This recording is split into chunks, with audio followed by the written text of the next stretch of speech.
Միտքը ծնող է, խոսքը և գործը ծնունդ են։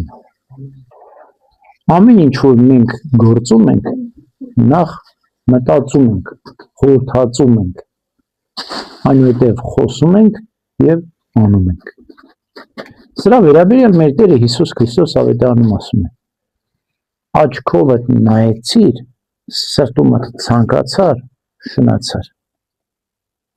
Միայն նայելը շնություն չէ,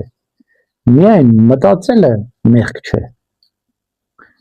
Մտքից անցնում է սիրտը, սիրտ ինչպես է անցնում, կամքով։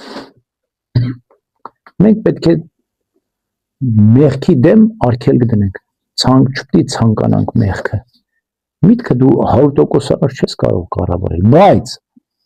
ամենաշատ ազդեցություն, ամենաշատ ճնշումը իրականում մտքի վրա է։ Ինչու՞։ Որովհետև բոլոր զգայարանները մարդու մտքի հետ են կապված։ Ինչ որ մենք տեսնում ենք ինֆորմացիա, գնում է միտք, ինչ որ լսում ենք ինֆորմացիա, գնում է միտք, ինչ որ ճաշակում ենք, դա անգամ ինչ որ հոտոտում ենք, ինչ որ շոշափում ենք։ Այդ բոլորը իր պատկերացումով տեղափոխվում է միտք, գնաց միտք և այստեղ է մտքի իմաստությունը։ Միտքը պետք է ինքը հստակ հասկանա, ինչպես ավետարանում մեր Տերն է ասում, իմաստուն տանուտերը իր տնից հինն ու նորն է հանում։ Այսինքն մենք պետք է զատորոշենք, ո՞րն ենք թողնում մեր մտքի մեջ,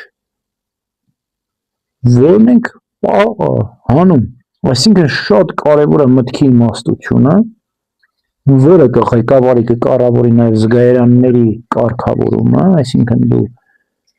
99% արգելում ես վատ զգայարաններից եկող ազդակներ դեպի միտք։ Այն մի տոկոսն էլ միտքը դուրս է նետում։ Հինը հանում է, նորը պահում է։ Վատը հանում է, լավը պահում է։ Այսինքն այս իմաստով դու կարողացար միտքդ իմաստուն ծնող դարձնել, որտեղ մտքից դա, չէ՞, միտքդ ծնողը, խոսքդ ծնունդ է։